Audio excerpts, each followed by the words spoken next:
little bit of time before my son's baseball game started, so I figured I would do this video, but I'm gonna do it from memory. I have notes that I wrote down, but I didn't bring it with me, so we're just gonna try to go through it and see if I hit everything. If not, then I'll just re-record. How to do Easter egg hunts at your indoor playground. I'm gonna talk to you guys from the beginning to end what we did as far as our indoor playground and why we decided to make certain decisions to what our final Easter egg hunt was. Also, other things that we tried previously that worked but didn't work as well as it should be.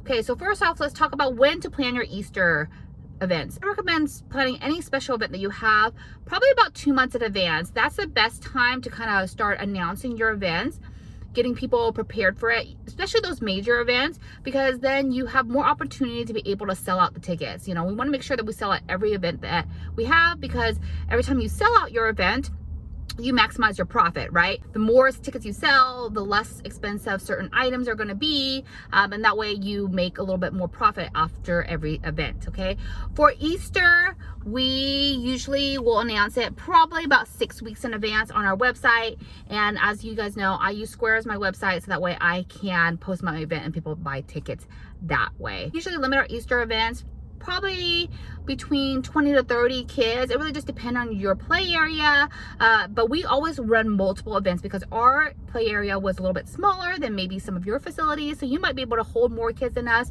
But for us, like 35 kid max is a lot of kids, and then we will run multiple events. So sometimes we might run an Easter egg hunt in the morning and the afternoon. We might run it several weeks in advance leading up to Easter. We really would like to run it multiple times because, like I said, the more tickets you have, the less the cost of certain items is, and it tends to go down as you run the event. And as you run more and more events, you get a little bit better at it, and so every event becomes a little bit more smooth and a little bit easier to do because you already did the first one already.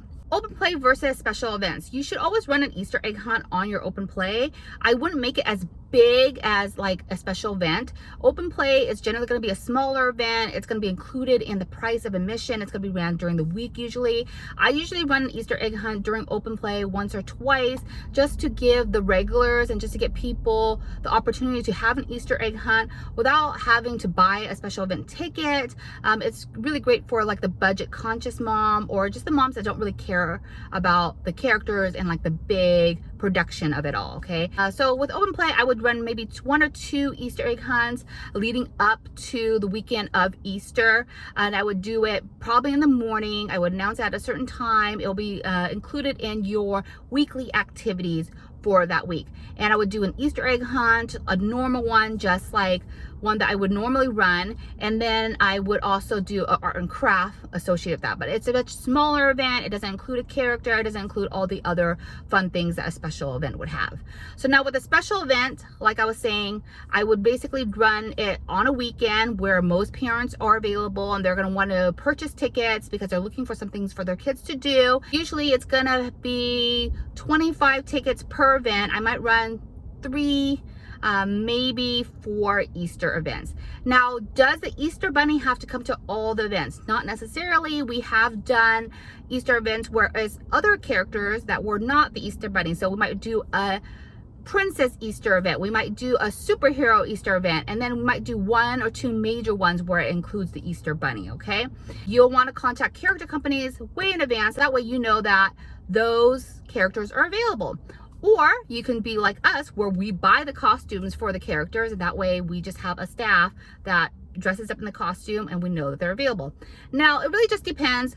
With the princess characters, I do think that it's better to have a character company or a princess that you specifically hire for the event, because they're used to playing that character specifically, and they look like the character. You know, I specifically like to have Elsa look like Elsa. I would always look for princesses that can sing. Not all the princesses sing. You'll see in some of my videos where I always found characters that sing really well, and I think that was one of the things that kind of made us stand apart. Okay, now as far as the Easter Bunny goes, I do recommend that if you're going to be indoor playground, just buying an Easter Bunny costume, because you know you're going to use it every single year. You can also do things where you could rent out the costume, or you can do Easter basket deliveries. So there's a lot of things that you could do with the costume, not just for a special event. For us, I actually bought my costume off Amazon.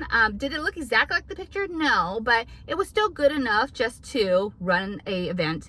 And I thought it was really nice. So if you're in a pinch, Amazon is great. I got that costume off Amazon. I did feel like the costume itself, not really the head, but the costume itself was a little cheap looking, so that I ended up buying extra things to go in my costume. Like for instance, the vest didn't really fit right and it was wrinkly and small, so I ended up getting a different vest to put on my Easter bunny costume, so it made him look a little bit better. What I didn't love particularly about my costume is my ears never stood up.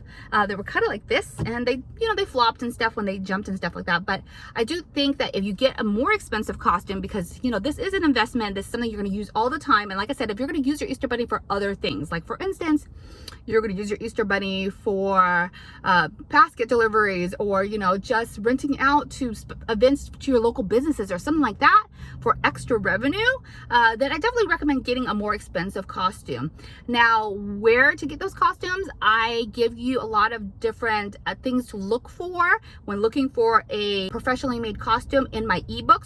You're welcome to go over to my ebook, the cheat sheet, to give you a little bit more insight on where to buy costumes and what to look for. This is kind of what we usually do for every special event. If you're having a character, we're gonna have the character appearance. We usually do certain games with the characters. We do a little dance party with a character. We also do a photo booth with a character. Now, the Easter bunny and Santa is specifically important to have a photo booth because people are usually there because they want to capture the moment of Easter. So what I recommend is making your own type of photo booth. You can buy a photo booth program from Amazon or from something else. It could do photos for you that are really fun, and you could also rent it out during parties too, which is awesome. Or you could just put up a really cool backdrop and then have people take photos on their phone.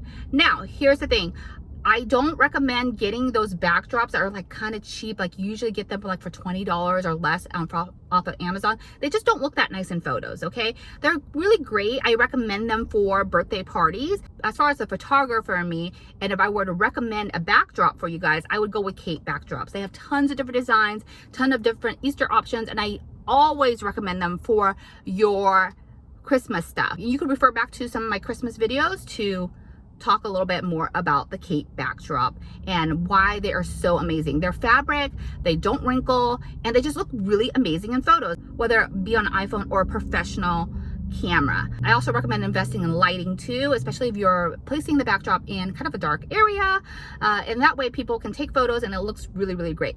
Or you can provide a professional photographer. Now, here's another idea, right? If you're going to provide an Easter service, you could also do a separate day where you have the Easter bunny and you're just doing professional photos, where you can also hire a photographer to provide those photos for you. So maybe you're not doing a special event, let's say, but let's say you're doing just Easter photos. So there's lots of different things that you can do for Easter that will provide more revenue to your indoor playground. And usually second to last, I usually do the Easter egg hunt right before arts and crafts, because usually people like to leave after the Easter egg hunt, and if people stick around, then I give them an art and craft to do, or you could do the art and craft before. It's really up to you, but you definitely want to include some sort of art and craft. And there's tons of different arts and crafts that I recommend doing. Oriental trading is really awesome for finding bulk crafts, but you know, like Easter ears or Easter mask decorating, I think those are the best ones as far as getting a bulk craft that's kind of fun for the kids. Decorating foam eggs is another really good one. I have a list on my Amazon storefront that I can share with you guys regarding what Easter egg crafts are really good for bulk Easter events. So now let's talk about the hunt itself, okay? In the past, we did stuff eggs, and then we would throw the eggs out, and then the kids would pick up the eggs, but we would limit the amount of eggs that the kids could get, especially if you're doing a really big event where there's a lot more kids there. If you're doing it for open play and you're just letting them pick up eggs as they go, or they're playing, that's totally fine. But if you're doing an organized hunt, it's only enough manpower you can have to stuff eggs, you know what I mean? So like for us, if we had 30 kids, we would stuff 300 eggs. Think about that in the scale of 4 events, okay? That's a lot of eggs to stuff. That's a lot of eggs to buy. That's a lot of candy to buy, right? So we have done that in the past, and it has worked fairly well. But the thing is, I feel like you limiting the kids only getting 10 eggs or whatever was, I don't know, it just didn't feel like something special, you know? So we let the parents take the eggs home. So I felt like, what do the parents do with the eggs after? They just throw them away. They just went into the landfill, and I was contributing to that, okay? And then also after opening 10 eggs. They only got 10 eggs or 10 prizes or whatever. That didn't seem like a lot to me. Around 2020, when I was kind of losing a lot of my staff and I was starting to run the events by myself, I decided to change it up, mostly because I wanted to see what I could do to run the event myself, but also to make the egg stuffing a little bit less, and then also something that I could reuse every single year, right? At that time, I still had 3 years left, and I switched to foam eggs. The foam eggs was perfect because I just reused it every single year. I didn't have to stuff any eggs, but they still got prizes, and they actually got more prizes and more candy than me stuffing eggs. What I did was I bought like 300 of these foam eggs, okay? You can buy them off Amazon, or you can get them from Hobby Lobby. Hobby Lobby, I felt like, is the cheapest because you can find them, like, you can probably find them at discount after Easter. Just buy a whole bunch of them. I bought 300 of these, okay? 300 to 400 eggs, sometimes more. And every year I would collect a little bit more and more and more. I don't know. The first investment is a lot, but every year you reuse them and they just become less and less expensive, right? The great thing about the foam eggs was that I just throw them out on the floor and there was no limit. The kids could pick up as many eggs they want to their heart's content, and they were happy with their buckets super full, okay? After they picked up all the eggs, we had an exchange program for the eggs where we would allow them to exchange the eggs for prizes. Oh, my kids are here, so I gotta go. Okay, so now I'm finishing up. So before I start talking about the prizes, I'll get into what kind of prizes we buy, how we do the exchange of the eggs. But I want to talk to you guys a little bit about how we run the egg hunt. And I feel like our formula for running the egg hunt was really, really great, especially for families that had younger kids. I don't know if you've ever been to an egg hunt before.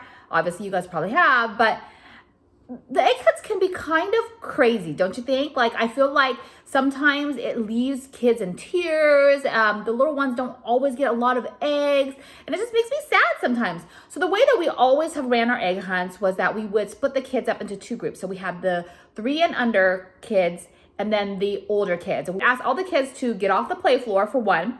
And then we would ask, hey, can the kids that are 3 and under stand on this side and the kids that are older stand on this side? We always let the younger kids go 10 seconds ahead of the older kids. Even when we switched to the new formula where they pick up the foam eggs, we would still let the little kids go a little bit ahead of time so they had a chance to get their little eggs in their bucket. Okay, I think the parents really appreciate this. It gave the little 1-year-olds, the little 2-year-olds enough time to get some eggs in their bucket before the older kids came and just bombarded the whole play floor. So we would start counting down. We said, little kids, go. And we would count down 1, 2, 3, 4, 5, you know. And then once we hit 10, we said, big kids, go. And the big kids would just swarm the play floor. They would get all the eggs they wanted. And that's usually how we ran the egg hunt. I felt like that was really important to tell you guys because I just think that that was just like a really great way of running the egg hunt, just to allow those little ones a little bit more time. And especially if you're a new mom, I think new moms really appreciated that, as if they had very, very, very little ones. Even though all the kids got eggs, and no matter how many eggs they got, it doesn't really matter. They could fill the whole bucket. They could have got 1 egg. They got to exchange those eggs for prizes. We developed a system where we would buy tubes from Home Depot and we put them onto a stand, and those tubes will go into a bucket. So I'll draw a little diagram for you guys here so you guys can see. I made mine out of foam boards. Just opening up and you're wanting to run this at your indoor playground, I would recommend building it out of wood or something like that, something that you can use every year over and over and over again. I also would not get the corrugated like tubes that we have. I would probably get, like, you know, smooth tubes where you could place them in there and they would just go straight into a huge bucket or something like that. It was just those are just things that I've learned over time. I feel like the corrugated tubes had the eggs get stuck in there very often, so we had to clear the tubes very often, especially when we're having a lot of kids dump the eggs in there. The 2 foam boards are the same length, one that's in half, right? So it's a half the length of the other one. Then you're gonna cut 2 half circles on both sides, so that way your tube can fit in there.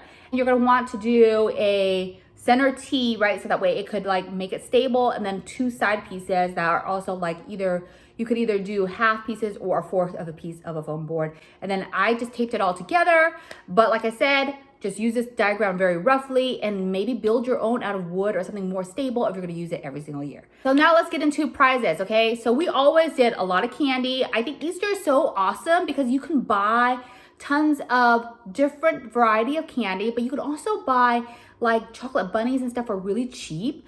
So one Easter, I think we did a handful of candy. Everybody got a chocolate bunny, and then they got a prize, okay? The type of prizes that you're looking for are prizes that are usually gonna be under like $1.50, $2 at the max, okay? You don't wanna spend too much on prizes, okay? I bought most of my prizes from Fair, and there are certain vendors from Fair that I generally love to purchase from because I know they have a variety of different prizes, usually under my price range. And I also like to buy from them for our retail store. So Toy Smith is one of them. I think I bought Lulu Bello for one of them. Buy your prizes, if you know, early from Alibaba. So like for instance, fidget toys from Alibaba are really, really inexpensive. And if you know you're gonna run 4 or 5 egg hunts, you know, that's probably the way to go. But the only thing is you have to really plan very far in advance to do that. Prizes that we've had given away in the past is like slime, sand kits, little fidget toys. We've given away cars, unicorn toys. The thing about those prizes is that after everything is said and done, you may have like a handful of prizes left over. You may have a box or 2 left over. After that, we just kind of put them into a retail area and then we sell them off. The rest of them for like cheap, you know, like $1 or $2 or whatever, you know. They're great toys to sell for people who are wanting to get their kids out the door, you know, like slime, sand kits, things like that. We have the kids line up, exchange the eggs. We give them a handful of candy, 1 chocolate bunny, and they get to pick a prize from the table. After that, some people usually leave after the egg hunt. Some people like to stay and play for the rest of the time. So usually after that, I will fill it with a craft. Usually people leave on time. So that's basically how we run the egg hunt at our indoor playground. It's beginning to end, all the information you need. So that way, if you want to run the egg hunt at your indoor playground, you have all the info. If you want to start your own indoor playground, you know where to find the information. I've started an ebook and I'll link it all below for you guys. I'll also link my storefront where I have all the things that you would need for your egg hunt. Okay, I will talk to you next time. Bye.